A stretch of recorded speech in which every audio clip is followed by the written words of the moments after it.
Greetings, mortals, peers, and queers, to another Lefty interview. I'm very excited to have my guest join me today.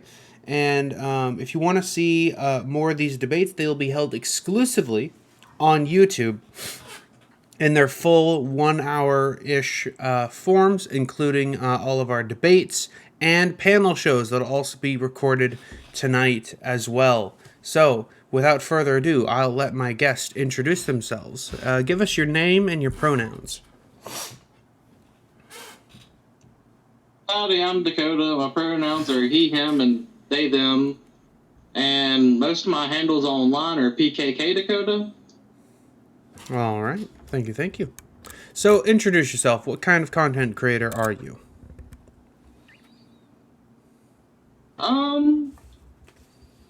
I do a ton of different content creation. I have in the past 6 months leaned into more like political stuff, trying to get resources out to people. A lot of the stuff I do is I live in a very red area, and as a queer person, it's very, very hard to come by any type of like help or resources. So I try to network and connect with other people in different communities that are very marginalized in the more rural and red areas and get stuff to them. Awesome. If you don't mind me asking, I'm a transgender lesbian. What kind of queer person are you? Or what flavor, I should say? Um, If you don't want to I'm kind answer. of probably I'm kind of pansexual. I am more hetero leaning. Very nice, very nice. So, I have also. Oh, go ahead. I was gonna say I think I've been described as demisexual a lot too. Very nice, very nice. So, you describe yourself as a leftist. What kind of leftist, better question, what drew you to leftism? Um, I was raised in a very Christian area, a very like help your neighbors type of area. Like if I was driving home on a country road and I saw someone off in a ditch, like I was always raised to stop and help that person. And a lot of the people in my community grew up and they became more of like the conservative, the right side. And I think I just was like, I understood the assignment when they were teaching me about like help your neighbor, respect your neighbor, follow Christ and all that. And it turned me into more of a socialist and a leftist while they went the other way with it. All right, thank you. So, what kind of leftist are you then? You mentioned socialism, but Yeah, there was a website a while back that would quiz you and based on your answers kind of like put you in your party. So because a lot of people would say they're one thing, but then they would advocate for something else. And when I got done with my test, I spent hours taking different quizzes on there. It put me as a Green Party socialist. And the more I did community outreach and stuff like that, the more I just kind of got described as a socialist. I was like, I'll run with it. If the shoe fits, I'll wear it. Very nice, very nice. So as a leftist, what separates you from a liberal and a conservative?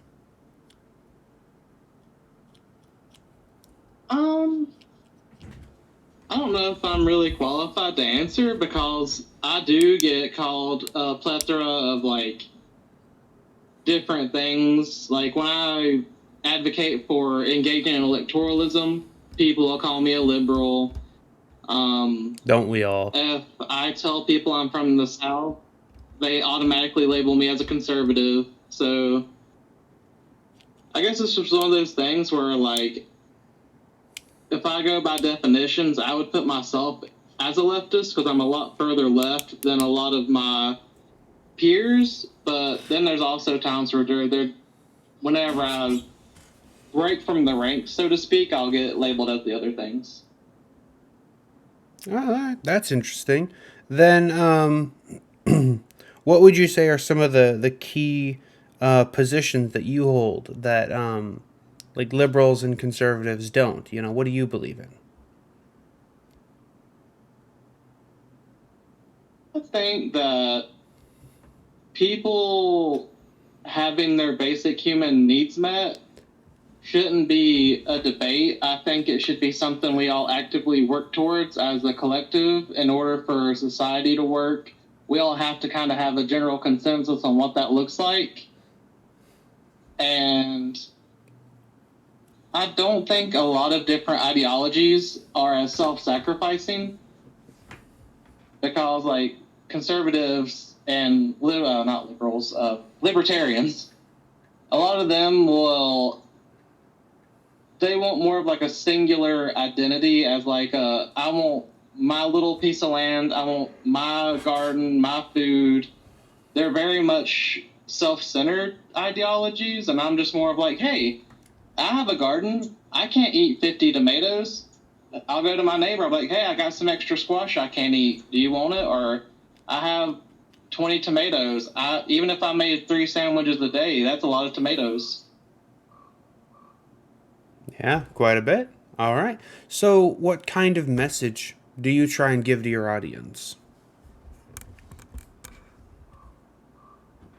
Um, to always do your best.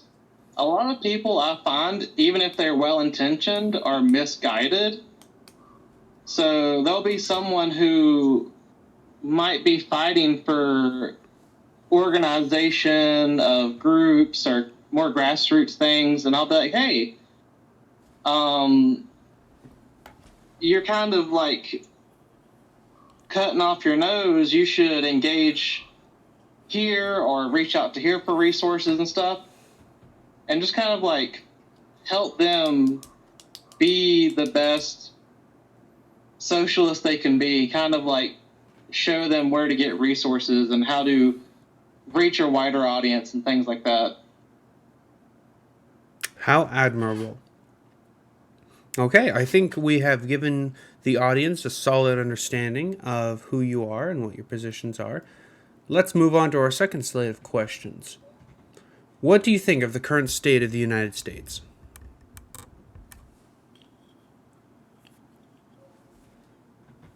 Uh, that's a broad one. That is? One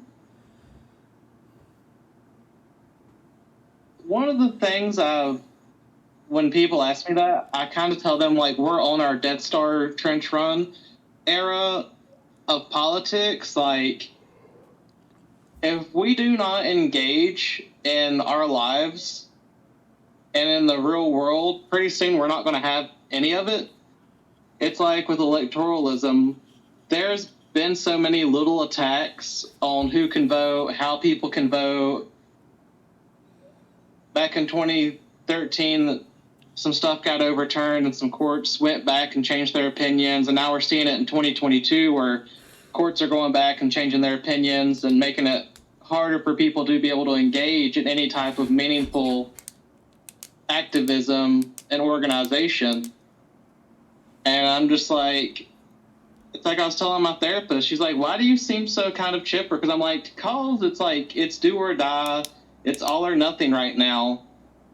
If we do not all get our shit together and come together in solidarity this year, I don't think we'll have to worry about it anymore because we just will not simply have the option to do it. So that's like That might Gallo. got off into the weeds a little bit. That's like Gallo's optimism. I like it. You know, we band together and we fight as hard as we can for the last run because if we don't, that's it. We don't get to fight no more. I appreciate the sentiment. Yeah. So, to narrow it down, how do you think the 2022 midterms will go?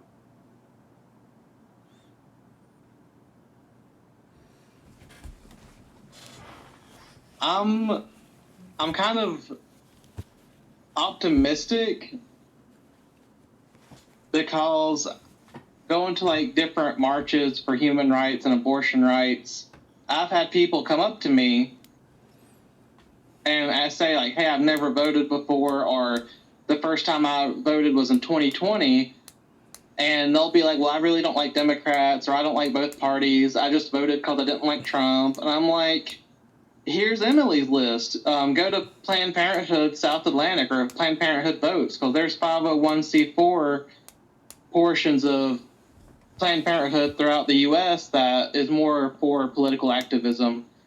I say they vet their candidates pretty hard. So if like Planned Parenthood says, oh, well, we stand behind this congressional candidate or we stand behind this gubernatorial candidate, you don't really have to be distrustful of that because they're kind of singular issue organizations.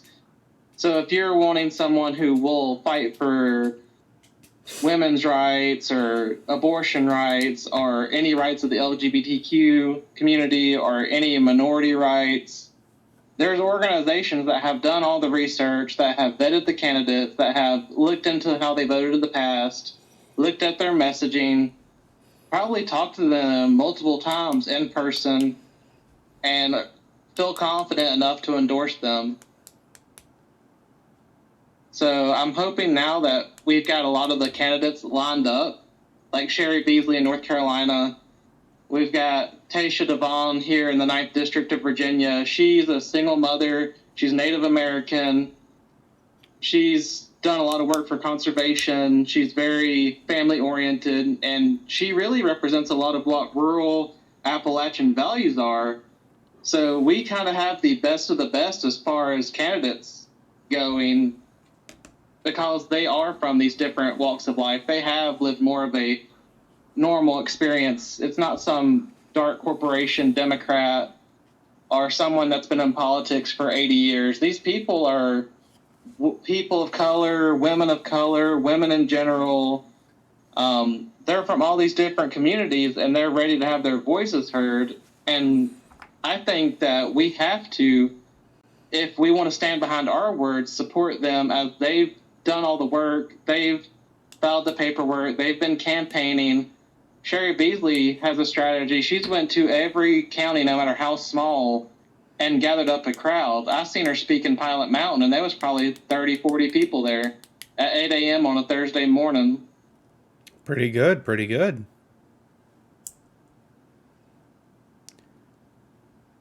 How do you think the 2024 presidential run will go?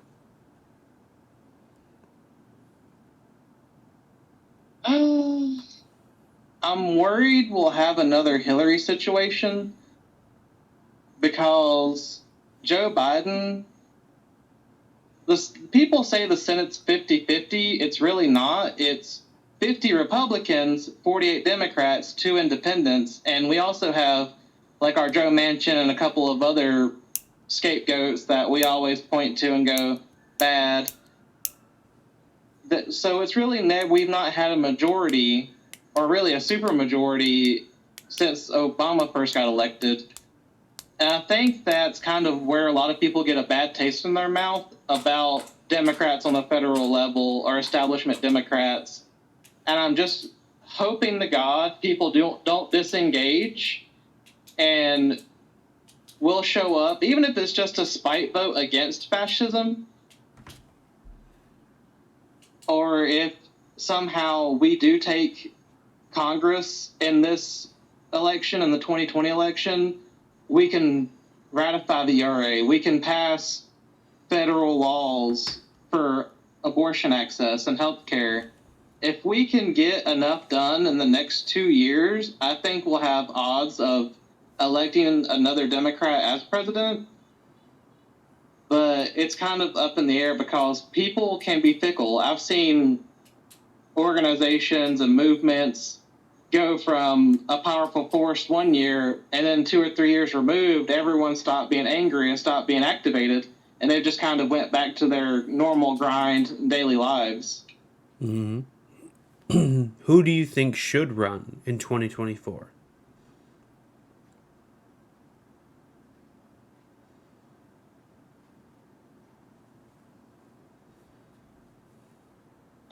I've mulled it over a lot because traditionally the incumbent, no one really challenges it for either party. They just let their incumbent stay. I want someone who's more progressive. I think if Kamala Harris ran, I think she would win. I think if Joe Biden ran, it would be another Hillary thing where they voted for him to get Trump out, but will they vote for him again to keep Trump out?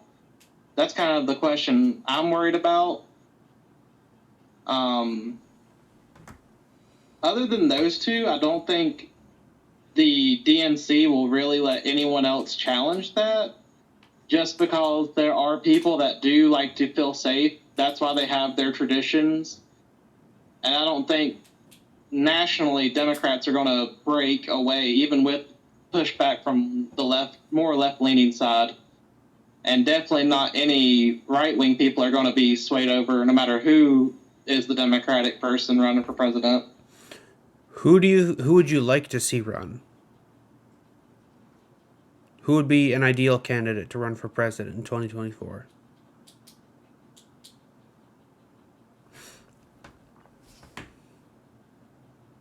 Who would be the ideal? Some of my other guests have talked about Katie Porter from. She got famous for taking pharma companies to task. With her. She had an educational background, so she had lots of like ready-made graphs and things like that. A lot of people seem to like her as a candidate.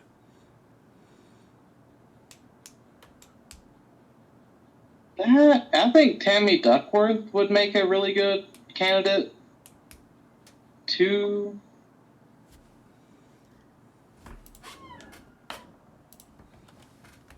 I don't know. I really haven't put a lot of thought in it, but I think Katie would probably do pretty good.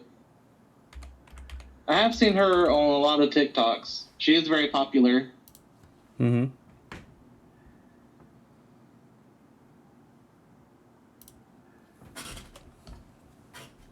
All right. What do you think of the Supreme Court?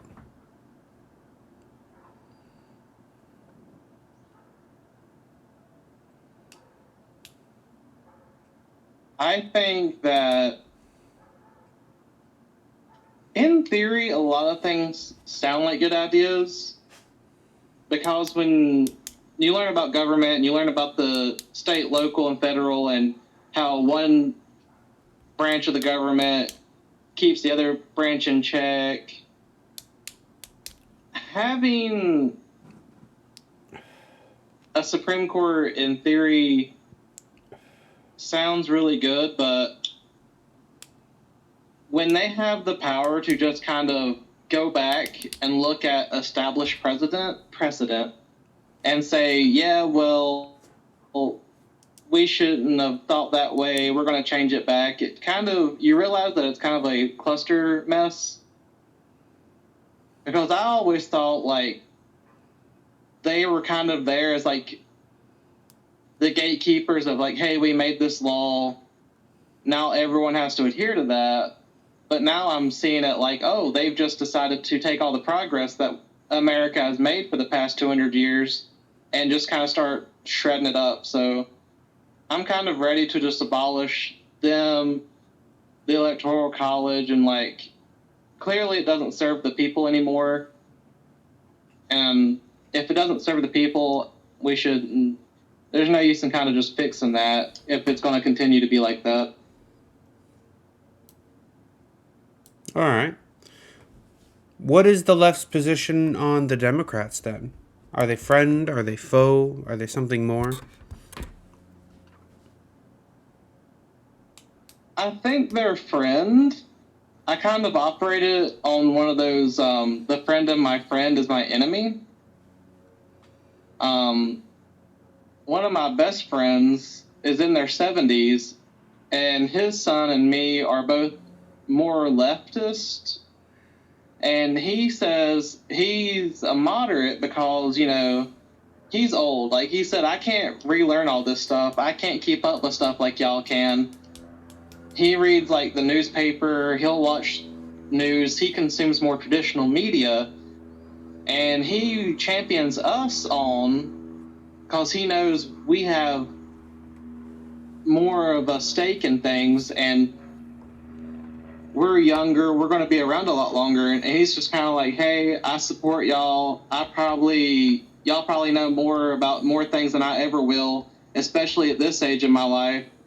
I'm just ready to kind of just be retired and be like a good retiree, just hang out, play with his cats. He's not politically active. And I see that when I go to a lot of these local committee chapters of Democrats. I'm like, they're not bad people. They're just out of touch. So I don't really look at them as like, y'all are bad, because when I do tell them things, 9 times out of 10, they're very receptive and they support the idea. They just aren't able to come to it on their own. And I think a lot of people have come to them with like a very aggressive energy, and no one is receptive to an idea when it's coming from a place of anger or hatred or trying to guilt someone into thinking how you want them to think. But when I just go to these places and I go, well, hey, what about this? Or do we support this? They're all like, yeah, why wouldn't we support that? And I'm like, because you've not publicly said this. Fair enough, fair enough. What then is the left's position on Biden?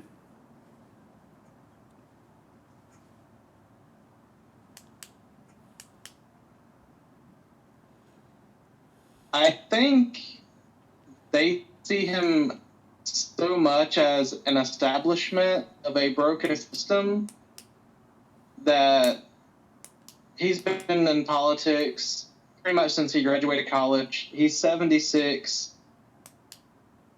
A lot of the things he wants to uphold are just outdated ideals. And I think a lot of people on the left, they've been disrespected and marginalized for so long that they're like, we don't want the same people that are a part of that system that's oppressing us, that's been around for 50 years, that haven't been able to change the system. And I think the trap is kind of like when you're all young and you're like, yeah, fight the man, and then you get corporate jobs. I think Joe Biden, if you look at his 20s, 30s, and 40s versus his 60s and 70s, you kind of see where he's kind of more complacency. He serves the system does serve him, and he's just kind of a cog in that machine. And as people that are pushing for more equality, more social progress, they see him more as an obstacle than an ally. And I just see him as kind of like a sympathetic pawn to get the leftist agenda closer to its overall goal than really as someone that just we need to completely destroy and shit on all the time. Because he has done good things, but they're very slow and people want more immediate action. Okay, good. What are some flagship issues for the left? You know, we've talked about how Biden may be a pawn for the left. What are some positions that really that the left really pushes for that is not really typically pushed for by more establishment Democrats?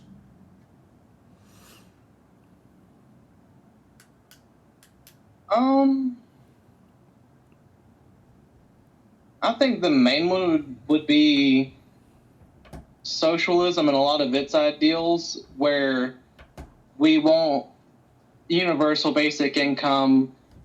We want things like universal health care, because tax dollars go towards health care in America, but we have a safety net system where you have to be incredibly poor to even start accessing any type of government assistance.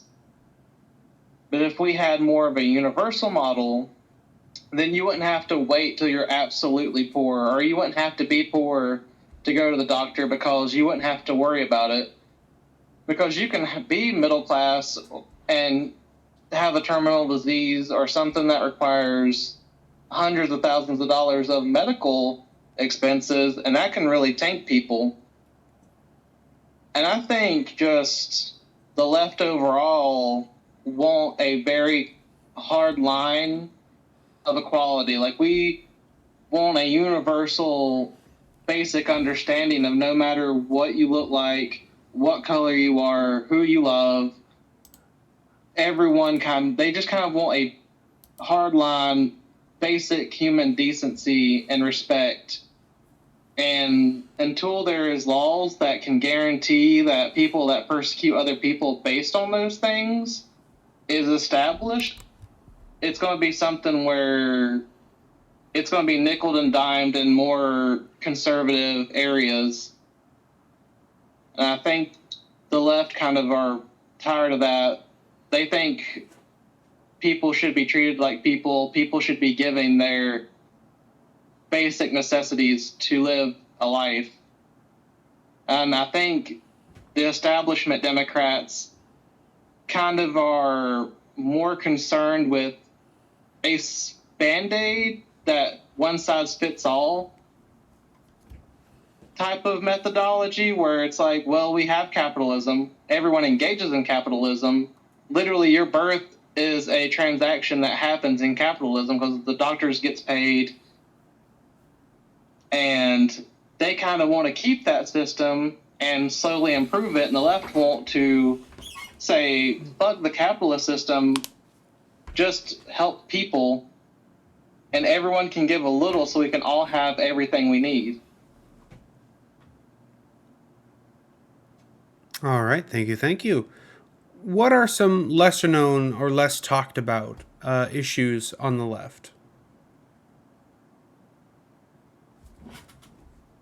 I think for me, it would probably be environmentalism. I live in a very rural area, and just this morning I was reading about 2 different public water accessible locations that failed their test to be swam in because of fecal matter, like E. coli, certain bacterias that may not be deadly but will make you very sick. Oh, The goodness. contaminants in public, and contaminants in public water is been on the rise for the past couple of years. And, obviously we can't, no, it don't matter if you're in the U.S. or not, or if you're in a certain state or not. You can't live unless you have habitat you can live in, and we're kind of losing that. Like, I drove to Blacksburg yesterday, about an hour and a half away, and like every couple miles, 8 acres for sale, 3 acres for sale, and it's going to get bought, it's going to get bulldozed, and that's going to increase greenhouse gases. It's going to give animals less place to live. It's going to pollute areas where humans already live even more. And I think when I engage with the left a lot, the environment and environmental protections are kind of a under the radar issue. Like, yeah, if you bring it up, they'll go, yeah, we support it, but it's not something we actively push for. All right, thank you. I think that concludes our second slate of questions. Let's move on to the third slate. What do you think are some major obstacles for the left right now? And we'll specify just in the USA. I would say each other, kind of. Infighting? I notice a lot of discourse it gets very muddled very fast, and I don't think we're going to accomplish anything if we don't have solidarity. Because I'll see one creator I follow call out another creator I follow, and I'm just like, why the F are you fighting? Like, why? What is attacking other leftists ever going to accomplish? There's a lot bigger creators like Micah Valentine. Like, he did a series on how electoralism is a tool to accomplish a more socialist / communist agenda, and he explained the intricacies of electoralism and why it works and why it should be engaged with. And he gets mass reported, and it's not the conservatives that's reporting him. It's like leftists. I see people that stitch his videos and like call him names, tell him he's stupid. And I'm like, just because he's making a kind of like a socialist playbook on how to like further progressivism in America, like we've got to all stop shitting on each other and needling each other and kind of just come together on some type of consensus on how we're going to move forward and operate, because we're quickly losing a lot of ground to fascists. There's local, state, and federal levels that we're losing at as fascism encroaches, and we're too busy fighting amongst ourselves to go, hey, why don't we stop the Nazis first? And then we can all bitch to each other about our views on TikTok and Twitter. I think that's probably the number one issue, for me at least. All right, so we've talked about some of the obstacles of the left. What are some of the greatest strengths of the left? You know, what are we best at, in your opinion? I would say organizing, because even as corporations like Starbucks that are just, they're almost like Cthulhu. They're just kind of like these big nebulous things. There's shell corporations. There's organizations that own organizations that own organizations. And I have seen a lot of work with Starbucks Workers United in Virginia and other states. And I'm thinking, hell yeah, our ability to organize at a grassroots level. There's several people in several communities in mine and neighboring communities that have organized women's marches. There's a center for LGBTQ people about 45 minutes away. They do a lot of community outreach. Like, even though we fight with each other a lot, I think the left, their greatest strength is kind of their unity and their ability to organize. Well, that's heartening to hear. What do you think the left could be doing better right now?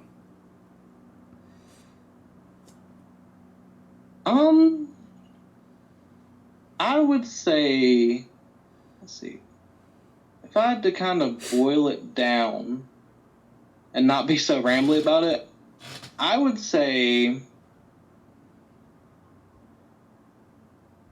more direct action, like in states where abortions are illegal, getting Plan B, getting it to people, donating time and energy to maybe helping homeless people or houseless people, and infiltrating their local Democratic committees so they can use their voice effectively to dictate change, dictate who gets elected, dictate who gets policies through that help everybody and not serve just a certain class of people. I think that's one of the things we really need to do is engage on all levels and figure out what our communities need most. Because I still live in a place where abortion is legal and is predicted to stay legal for a long time. But there's places where abortion is illegal. How can we help those people get the resources they need now and in the future? Okay. So, what are some groups of people that the left could do a better job of reaching out to?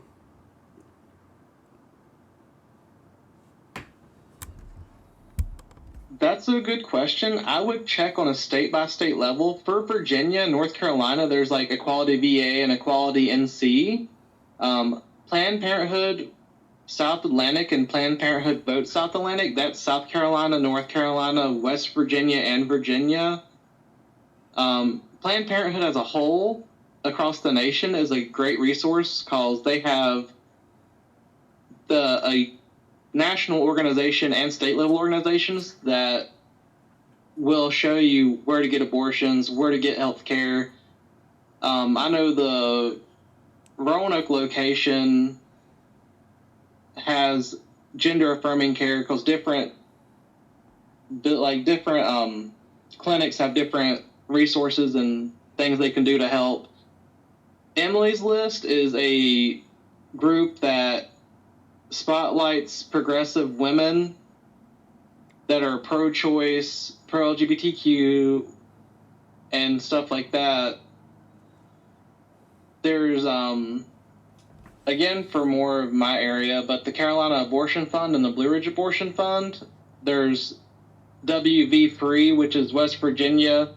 They're focusing on a lot of social change there. I'm trying to think. I would say the HRC, but they've kind of had so many issues going on that they need to sort out before I could confidently endorse them again. But they do lobby to lawmakers on behalf of LGBTQ members. What else would be? Southerners on New Ground is based out of Georgia. They're founded and led by women of color, and they're doing a lot of direct action, mostly in Georgia, but they have branched out into South Carolina and hopefully North Carolina more. And that's all the ones I can think of off the top of my head. Wow, no, this is fascinating and wonderful. You took this in a very different direction than a lot of my other guests have. Um, so let me thank you for that response. Let me rephrase the question to get a different question out of you. What are some groups that you think the left should do a better job of reaching out to try and move over to our positions? What do you think are some groups or communities that our message should be heard in, but isn't really, you know?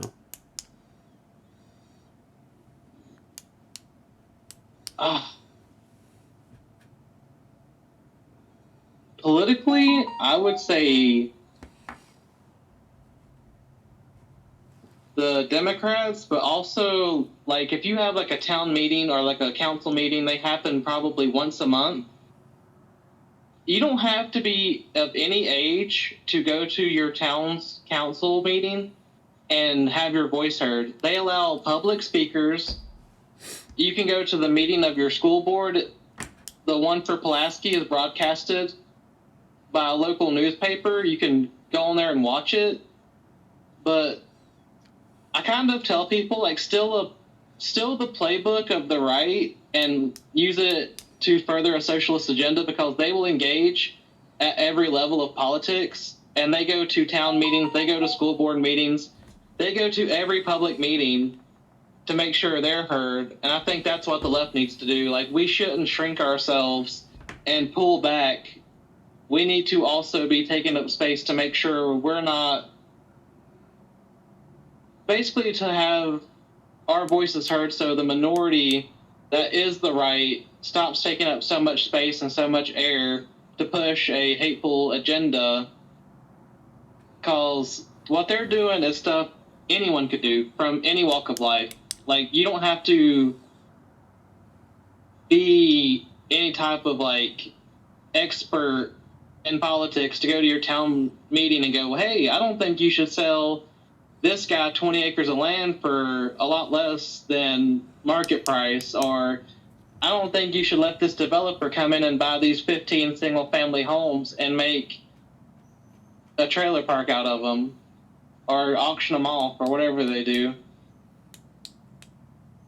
But I would just say engage in public discourse at a local and state level. Excuse me.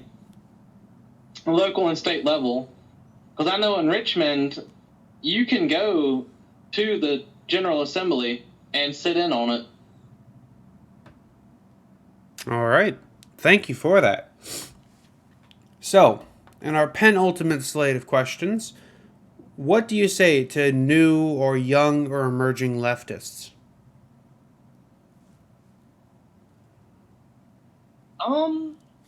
I like the energy. I love the enthusiasm. But shut up and listen first.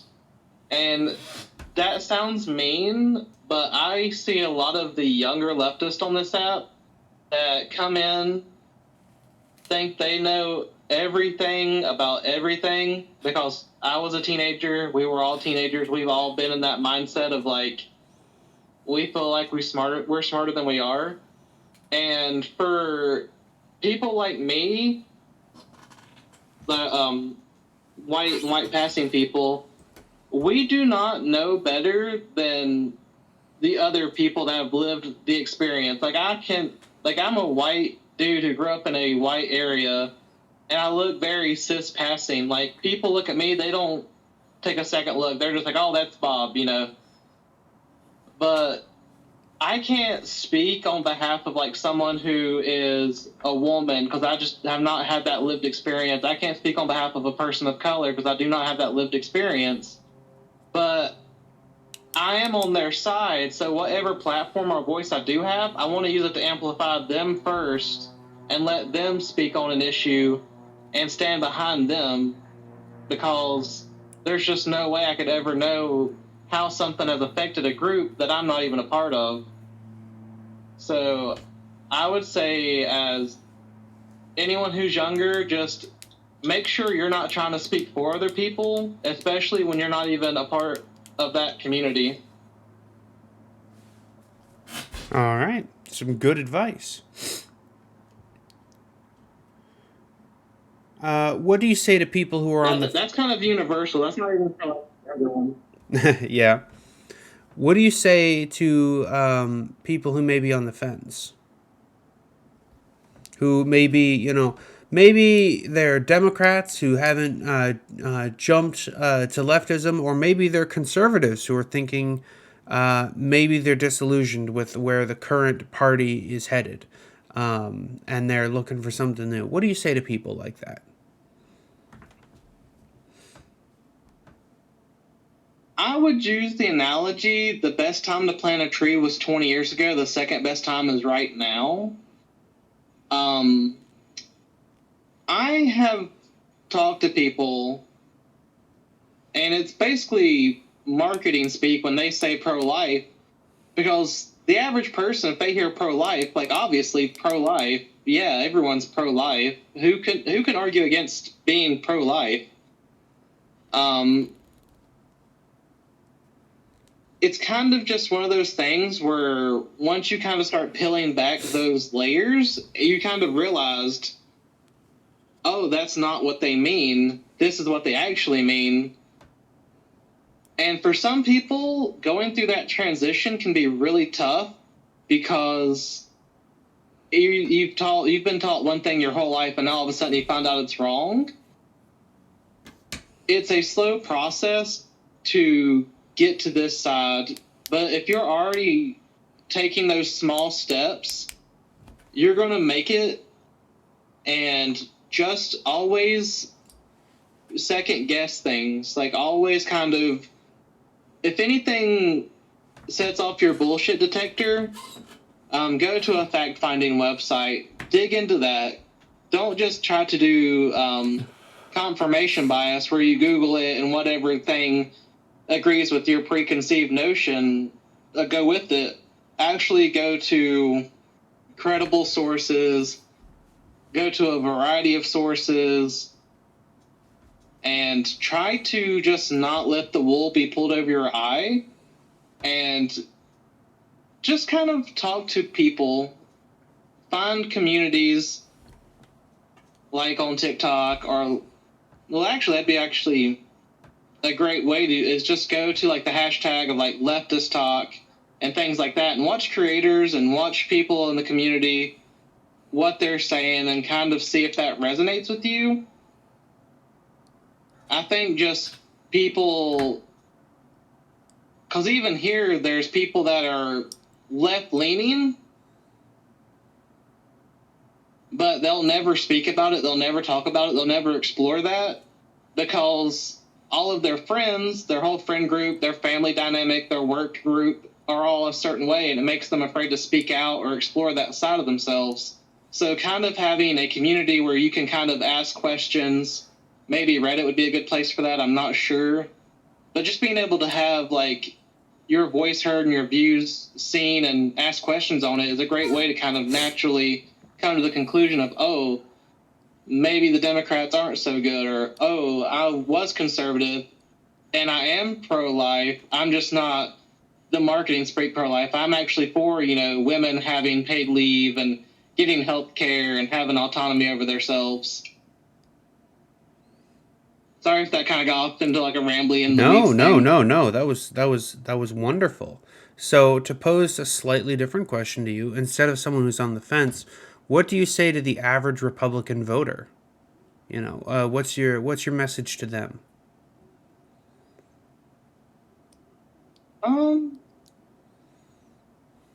I would say if you kind of believe the essence of what they're saying, like if you really are pro-life or you really are concerned about politics or things like, or not politics, financials and things like that, don't just take the surface level, marketing level, Fox News level stuff. Ask yourself, well, if I am pro-life, what does that really mean to me? What does that really look like for me?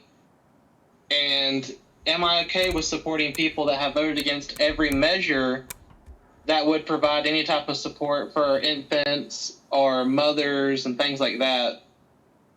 I would say look at how your politicians have voted for the past 50 years, what they've been for and against, because they have voted against helping veterans.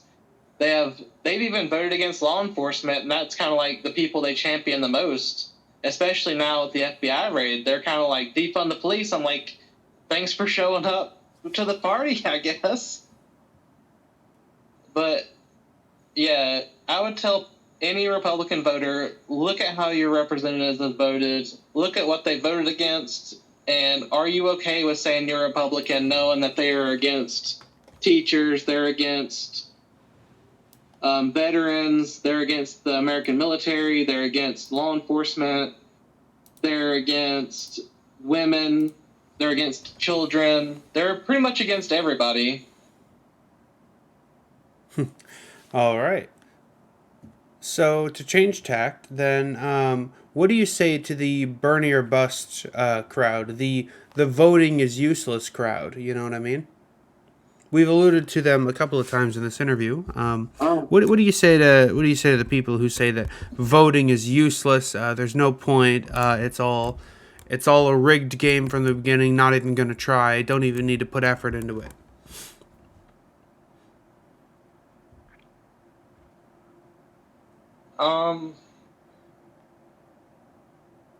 How can I say that? It's hard to say it without just kind of sounding very mean.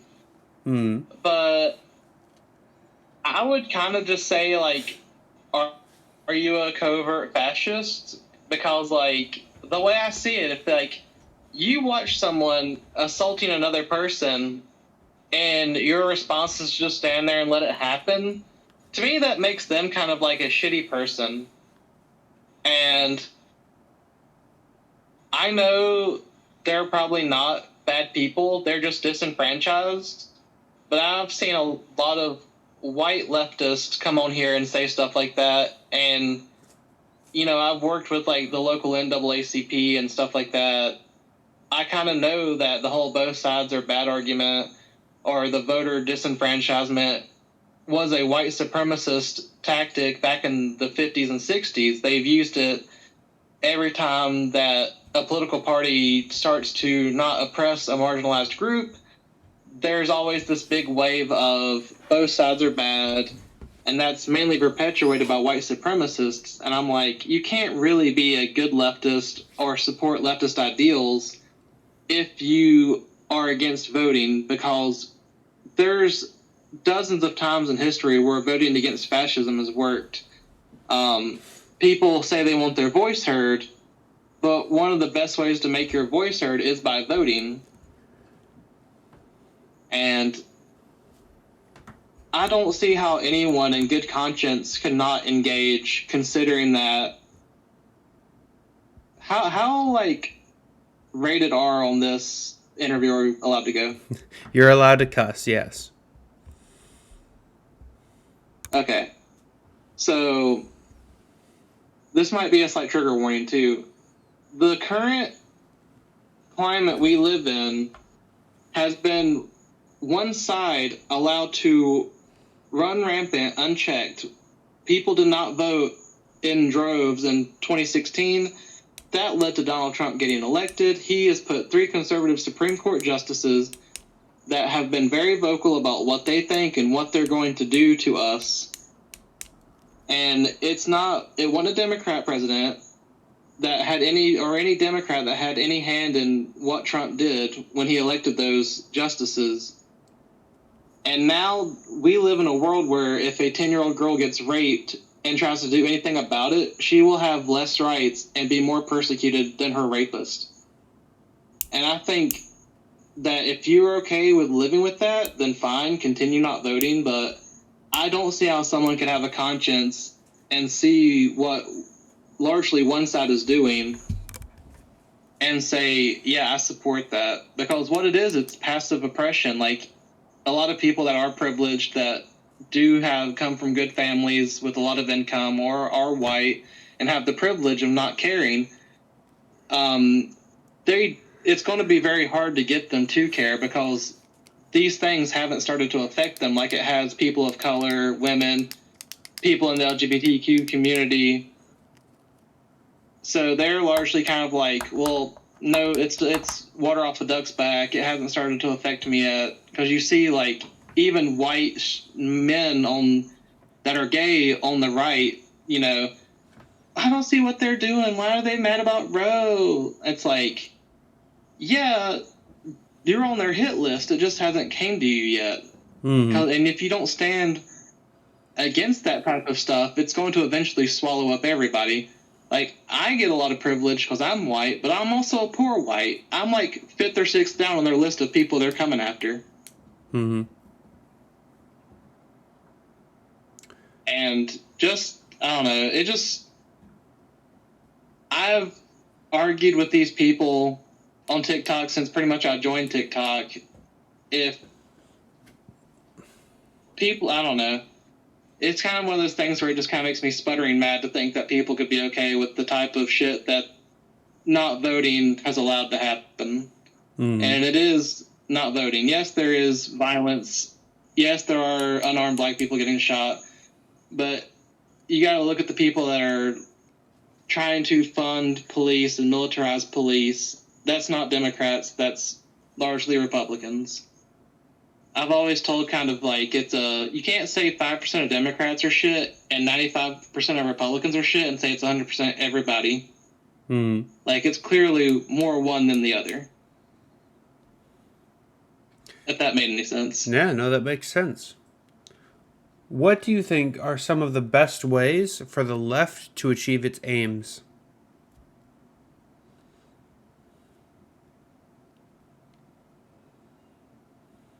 It has to start with the tools we already have, like voting.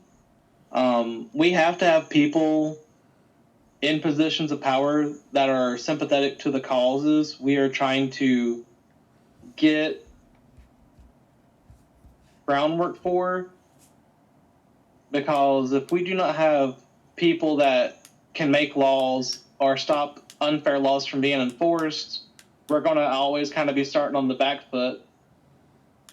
And we have seen with laws where you can't have a protest and armed, but there's a loophole where if there's counter protesters, they can arm themselves for protection from the protesters.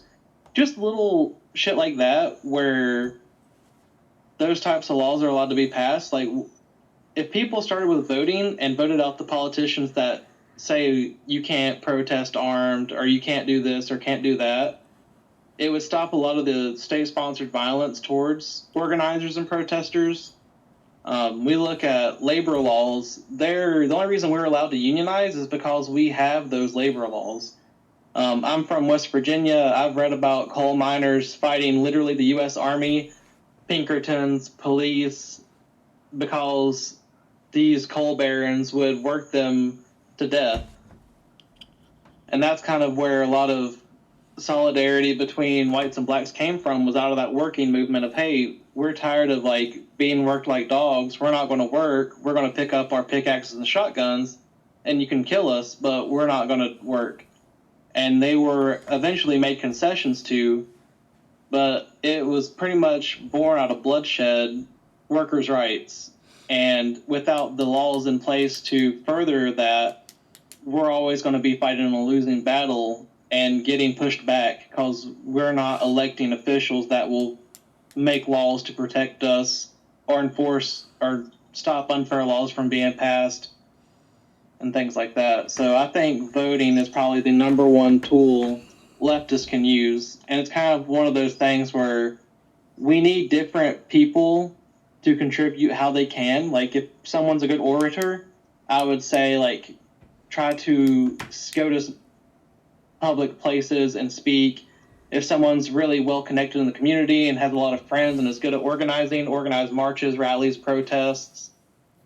If someone in the leftist community does come from an affluent place or has a good job, I would consider trying to look into ways to donate to groups or even doing it themselves, finding ways they can get resources to people monetarily.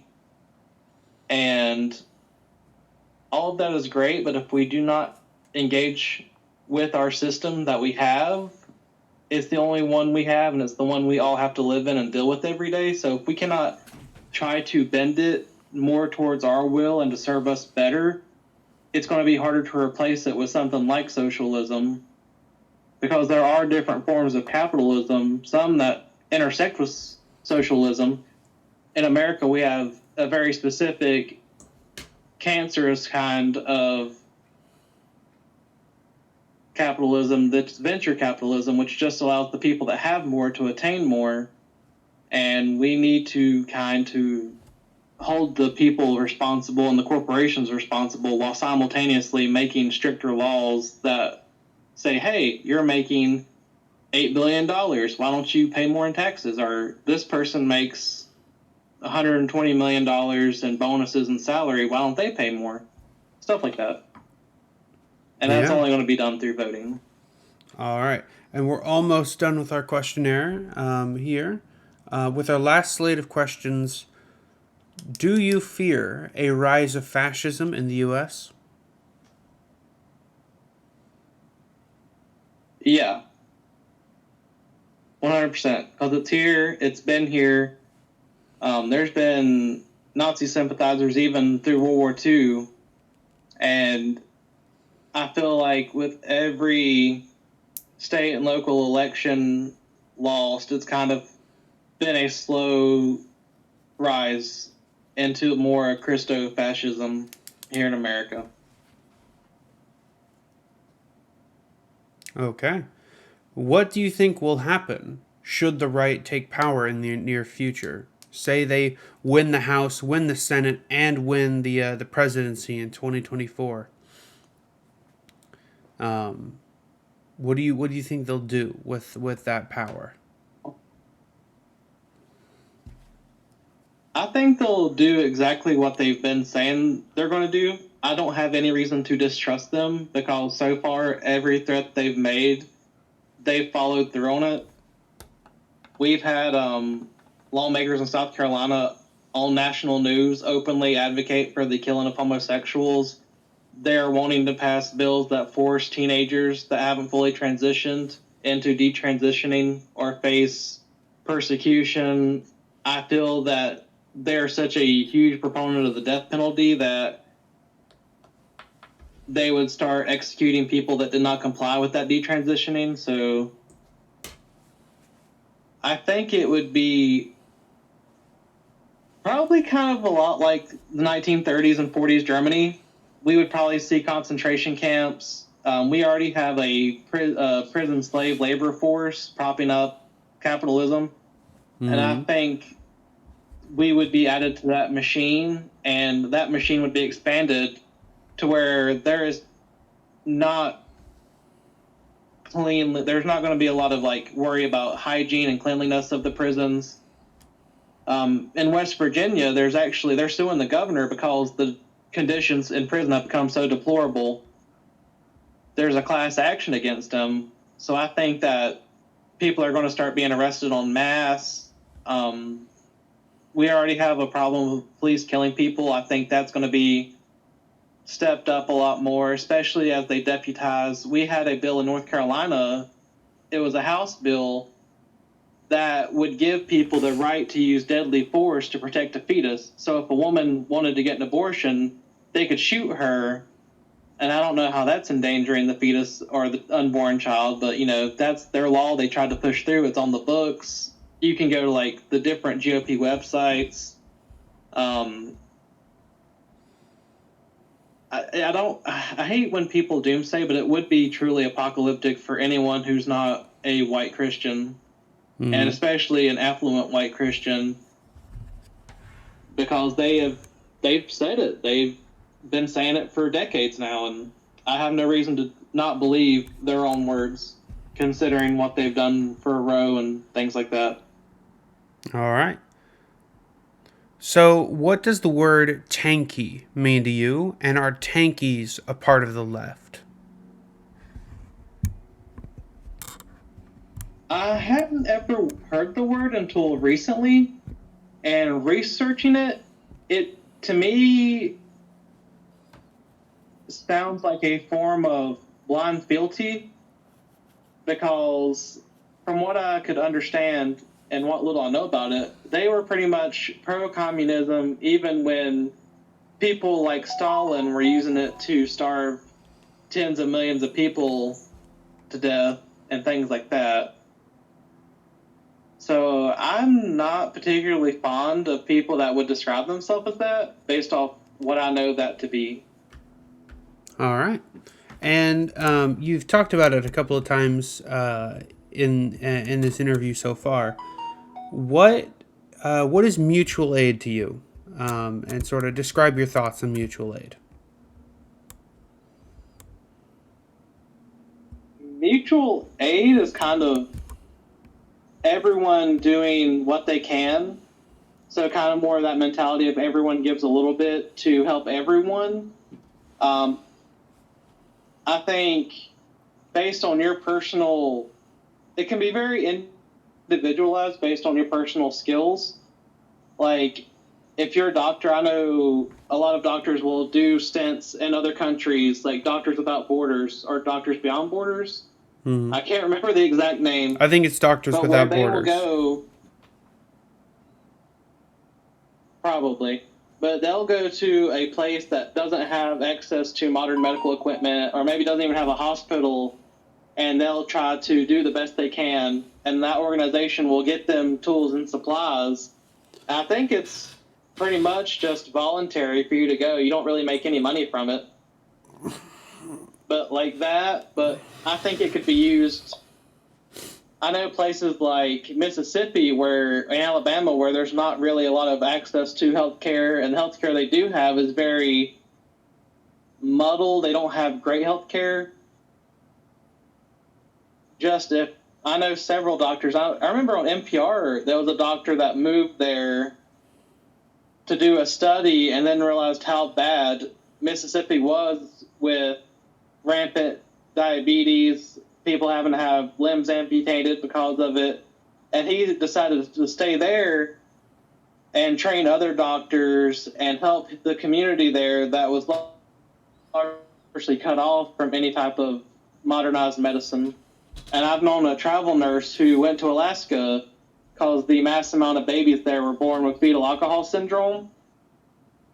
And that got to be a very doctory answer, but basically, if you have a skill or if you have some type of way to help someone who might be in need, just try to find those people or try to find an organization.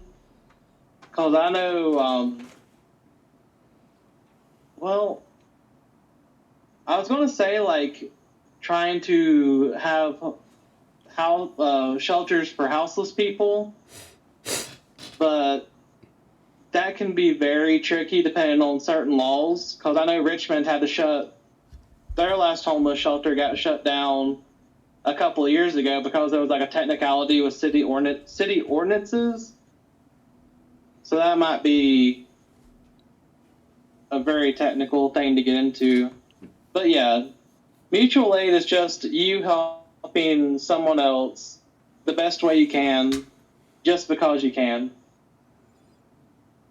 All right. And I want to thank you for coming on, everyone. This is my guest. Go ahead and give your final thoughts and closing statements, and then shout yourself out at the end. Okie dokie. My final thoughts and statements would be get registered to vote. If you are registered to vote, and if you're in a state like mine that has changed districts, make sure you check your registration to make sure you're still eligible to vote.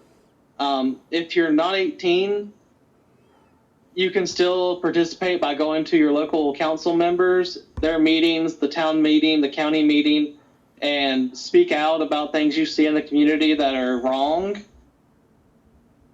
And yeah, you can find my TikTok and most of my socials by typing in PKK Dakota. And every state has to publish their water quality levels. So if you're going somewhere that has swimming or going fishing somewhere, you can go to that state's website and find out if it's toxic, because a lot of people don't realize a lot of these places have that where you can find what's in the water. Is it dangerous? Does it cause cancer? Things like that. So yeah, be safe and protect each other. Look out for each other. Love y'all. All right. And to the audience, go check them out. I will link their TikTok in the description down below. You can go ahead and join the community where you can interact with all of us. Join the Discord where you can interact with all of us, including all of my interviewees. We'll all be hanging out in the same Discord server. You can support me on Patreon if you'd like to see me do more of these, as well as expand what this channel can do, from interviews to debates to panels, which we will be recording another one later tonight.